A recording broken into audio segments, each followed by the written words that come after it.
Well, hello there, everybody, and we are Above and Beyond with your Apostolic Apostle Lamont Walker. Thank you so very much for tuning in. If this is your first time watching one of these broadcasts, I want you to know that they are to encourage you, to empower you, to educate you, to motivate you, to inspire you, and to uplift you to move towards your destiny, operating in the purpose for which you've been created, using the gifts that are within you. We are always about renewing the mind and the body for healthy living. If today is your birthday, I pray that your day is filled with many blessings, gifts, and love from all around, and that you enjoy as many of the sweet things as you desire. Just don't make yourself sick, all right? It's your day. Go out, celebrate, live it up. Why? Because you deserve it. And I want to thank you all for tuning in from near and from far, all around the world. All of you, my faithful family members and friends and supporters from near and from far. Thank you for every like, every share, every comment, every red and blue dot. It all means a great deal to me, and I love you, love you, love you a long time. I got on here to tell you, don't let nobody play in your face. Do y'all hear me? People will play in your face if you let them. And one of the things that occurs is we are still coming to an end in this May Mental Health Awareness Month and time frame. When you begin to do the work that is necessary for processing your mental health and increasing your mental health to a better state, one of the things that you will learn and understand is that there are boundaries sometimes that you will have to set, and then you will start to see things from a much more clearer lens, and you will process your life's experience through a much more clearer lens and have a better perspective of how to see things and how to maneuver, how to handle those things that you may be experiencing, how to navigate through certain challenges. But one of the things that I got on here to say, and usually when I would go live on Tuesdays, I would say Tuesdays is Let's Talk Live Tuesday. So, it's usually very raw. To a certain extent, it could be a little raunchy, but it's just very blunt, very clear, very in your face as it pertains to situations that are currently unfolding, in our lives. And so one of the things that I wanted to share is that, if and I put this in my story, but it's a message that's pressing on me to really share with you all as it pertains to disrespect. And one of the things that happens is sometimes disrespect is not always blatant. It's not always evident in your engagement, in your dealings with other people. Sometimes it is. Sometimes it's just like, boom, right there in your face. And other times it's increasingly or incredibly subtle. And so one of the things that I learned about disrespect is that it is bred, or if you will, it is a byproduct of something that is called familiarity, and more than familiarity, but it's too familiar. It's from a familiar spirit or a familiar place. So what happens is when a person is familiar with you, so let me try to describe the difference here between the two, being being familiar and too familiar. Familiar is somebody who is getting to know you, someone who has learned or gained some knowledge about you, and there is still a level of respect and admiration. Raven, I love you, Raven. And there's a level of respect there. There's a level of honor. There's a level of caution there when a person is familiar with you or becoming familiar with you. Now, where the line is drawn and crossed over into the realm of too familiar is when that individual or those persons or those group of people start to see you as a lesser person or a lesser being, and they start to diminish and devalue who you are as a person and what it is that you contribute. I'm chuckling at you, Ray. Talking about the title. It is incredibly important that you pay attention to your engagement and your interactions with people to determine if they have crossed over into the realm of being too familiar with you. And one of the ways to know that is by how they treat you, by how they talk to you, by how they engage with you. Because one of the other things that I've learned too is that when people feel like they've got one up on you, or they feel like like they have contributed to you being who you are, or you having what you are, that they feel a certain level of empowerment and entitlement, and they feel as if they, a sense, let me say it like this, a sense of superiority over you. And so they will start to, if you will, look down on you, or they will put you in a lesser or a diminished position, or they will decrease or diminish your value in their lens, in their eyes, in their perspective, and they will then begin to engage with you accordingly. So that's how you're able to pay attention to your involvement and your engagement with certain people. And so the reason why I say this, don't let nobody play in your face, is because sometimes people will disrespect you and tell you that they are not doing it. They will disrespect you and then they will blame you, or they will say that it's your fault, or they will deflect. They will deflect and try to turn the situation around on you and say, well, no, it's because of you. It's because of what you said, because of what you did. When in actuality, what happens is, listen, if a person is being disrespectful to you, you have every right to call them out on their disrespect. Let me say that. And one thing that I've learned here just within the last few years is that you don't have to be rude about it. You don't have to be nasty about it. All you have to do is be, and I learned this from Dr. Hart Ramsey. He said, be direct. You can be direct without beating around the bush, without, and I would say it like this, without pussyfooting around, or without being afraid, or with being, scared or passive about it. But you can be clear and be direct without being rude, without being evil. It's very easy. You just be direct and say, hey, this behavior that you are displaying or exhibiting towards me is disrespectful. And I don't appreciate that. And what I said in the story is that you set the boundary. You set the boundary, and you set the tone for how people will interact and engage with you. Because if you allow people to disrespect you, if you allow them to play in your face and disrespect you, you can bet your bottom dollar and best believe that they are going to continue to disrespect you. They're going to continue to play in your face. They're going to continue to look down upon you. They're going to continue to diminish your value in their eyes until you set the boundary.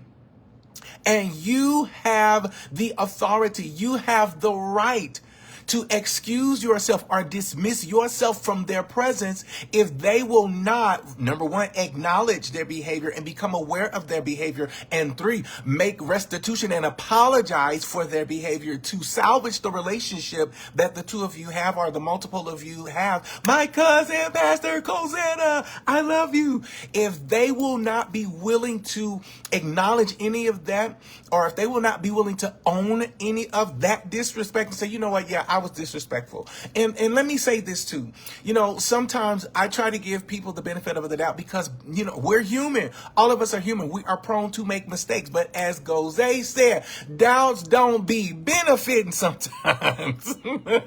You try to give people the benefit of the doubt, but doubts don't be benefiting.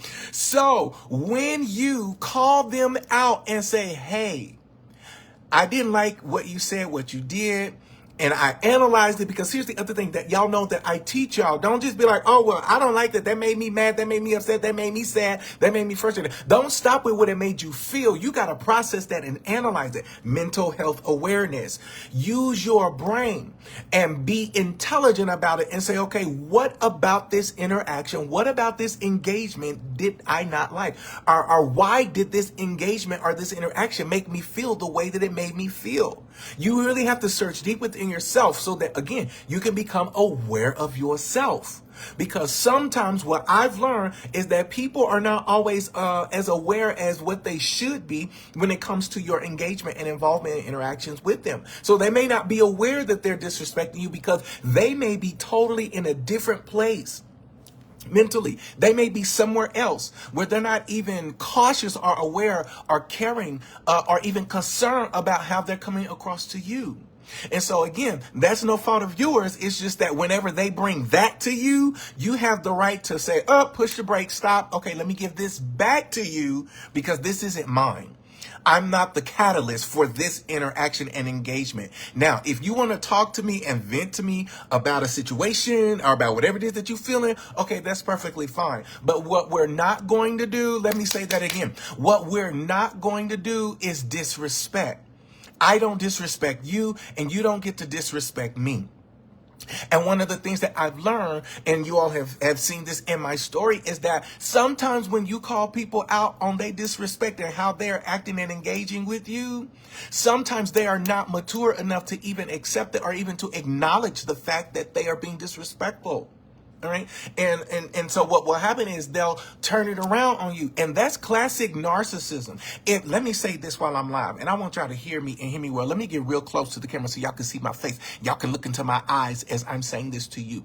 If you are a person, and you can share this with whoever you want to share it, you can tell this to whoever you want to tell it to. Tell them that I said it, that Lamont Walker is the one that said it. So if they want to engage me in an intelligent conversation, they can do so. But if you are a person that analyzes everybody else's behavior and never analyzes your own, you, my brother, my sister, my friend, are a narcissist. And I'm talking to you and whoever else needs to hear it. Let me say it again. Samantha says, say it loud. Y'all don't egg me on, because I'll be on here acting silly. But it is the entire truth. If you can sit around all day and analyze everybody else's behavior and never analyze your own, you are a narcissist. That is classic narcissism. And that is the reason why and I'm going to say it, all of your relationships are deteriorating.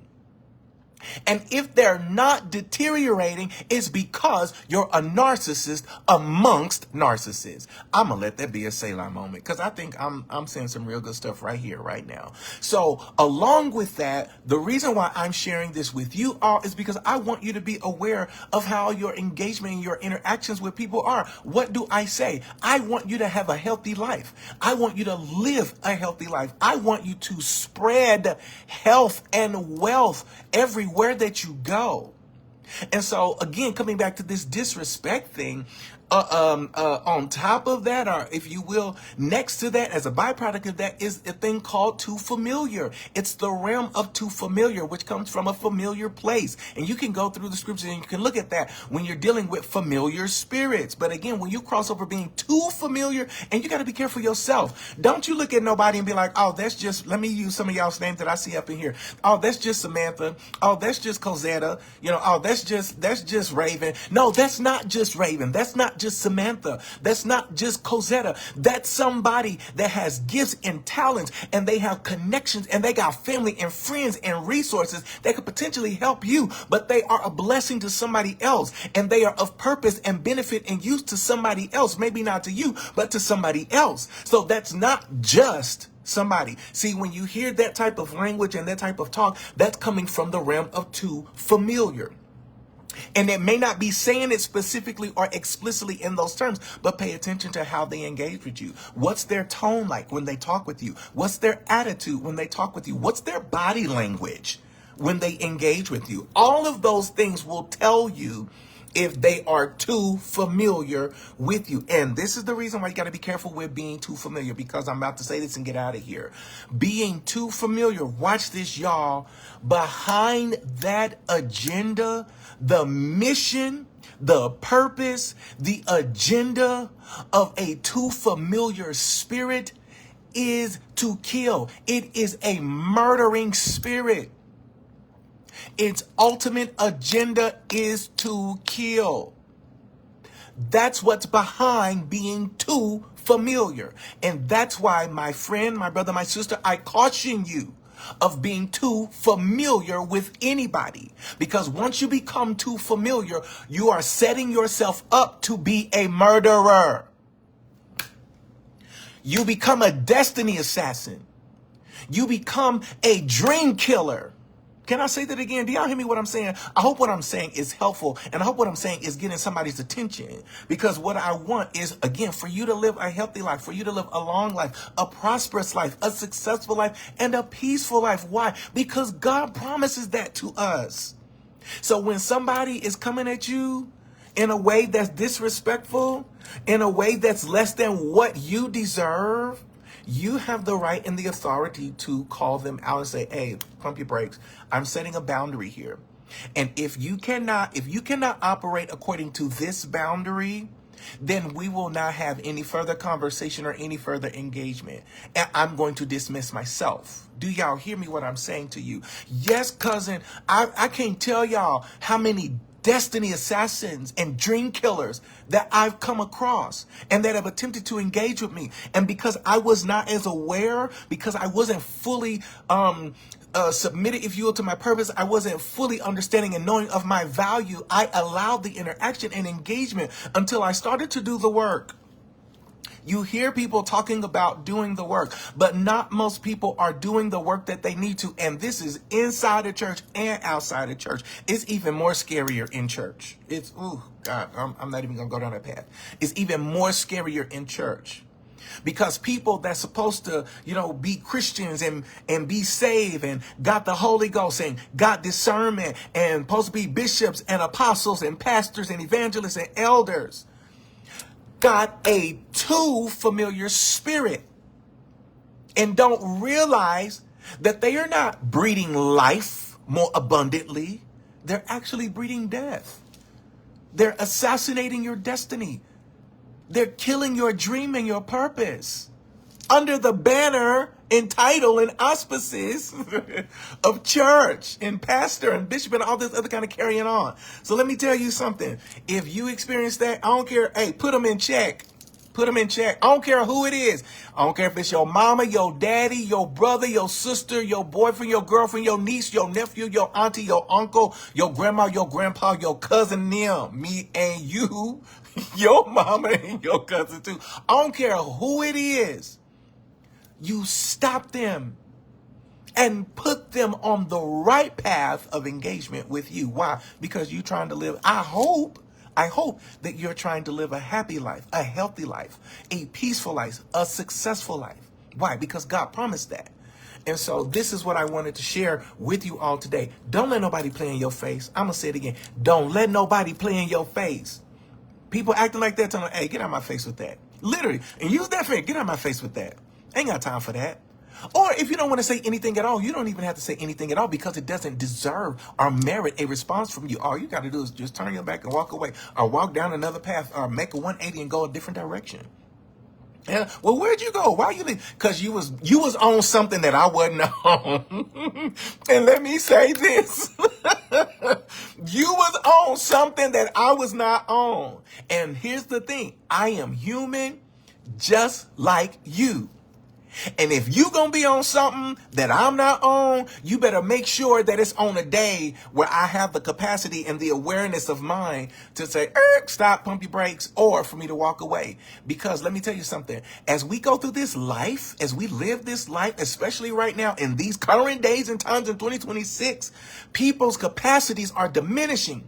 People's emotional capacities are diminishing. People are taking hits left and right, spiritually, physically. Things are going on in people's lives. Life is lifing. Everybody ain't gonna always have the space for your foolishness that you putting down, for your disrespect. Well, let me call it what it is. For your disrespect. Somebody might haul off and smack you. Somebody might pull out their gun and shoot you. I just found out last week about a pastor, and I did not know this. Just found out about a pastor who was in a place, in a space, got into an interaction and engagement and ended up getting shot and killed. Do y'all hear me what I'm saying to you? I'm not just out here bumping my gums. I'm not just making up stuff to say to y'all. Again, I'm telling you things that is on my heart to encourage you to live a happy life, a healthy life, a successful life, a peaceful life, a wealthy life. Right? Why? Because God promises this to us. Okay? So that's what I got on here to say. Don't let nobody play in your face. I'm going to say it one more time. You tell them narcissists, y'all gone somewhere with that. We don't do that over here. Over here. Now, I can't speak for nobody else's house, but over here, we take accountability for our actions.